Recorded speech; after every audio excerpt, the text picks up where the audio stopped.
Digoxin works by directly inhibiting the sodium-potassium ADPase. This leads to indirect inhibition of the sodium-calcium exchanger. As a result, intracellular calcium increases, which produces a positive inotropic effect, meaning stronger heart contractions. Digoxin also stimulates the vagus nerve, which slows the heart rate. In the diagram, you would see digoxin blocking the sodium-potassium pump. This causes sodium to build up inside the cell. That means more calcium is stored in the sarcoplasmic reticulum. When the heart contracts, more calcium is released and binds to troponin C, increasing cardiac contraction. Clinically, digoxin is used in heart failure to improve contractility. It is also used in atrial fibrillation to reduce conduction at the atrioventricular node and depress activity of the sinoatrial node. Adverse effects include cholinergic symptoms such as nausea, vomiting, diarrhea, and blurry yellow vision, sometimes called Van Gogh vision or Van Gogh. It can cause arrhythmias, especially atrial tachycardia with AV block. Digoxin toxicity may also lead to hyperkalemia, which is a poor prognostic sign. Factors that predispose to digoxin toxicity include renal failure, since digoxin is cleared by the kidneys.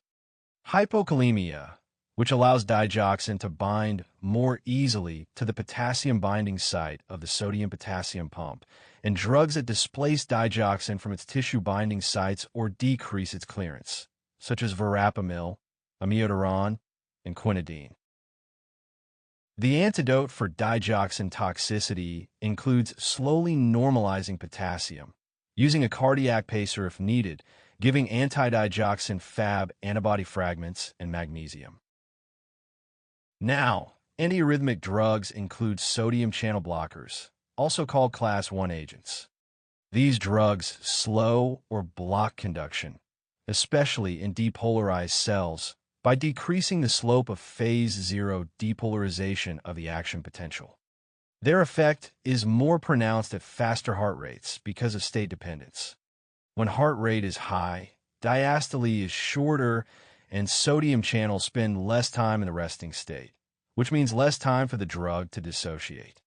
The effect is strongest in Class 1C, then 1A, and weakest in 1B due to relative binding strength. A common mnemonic is fast taxi CB, meaning Class C is strongest, is moderate, and B is weakest. Class 1A drugs include quinidine, procainamide, and disopyramide. A mnemonic is the Queen proclaims Disso's pyramid. These drugs cause moderate sodium channel blockade. They increase action potential duration, increase the effective refractory period, and increase the QT interval. They also have some potassium channel blocking effects. Clinically, Class 1A drugs are used for both atrial and ventricular arrhythmias, especially reentrant arrhythmias and ectopic supraventricular tachycardia and ventricular tachycardia. Adverse effects include synconism, which is headache and tinnitus, seen with quinidine. Procainamide can cause a reversible lupus-like syndrome. Disopyramide can cause heart failure.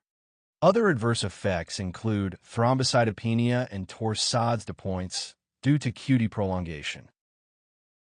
Class 1B drugs include lidocaine and mexiletine. A mnemonic is I by Liddy's Mexican Tacos.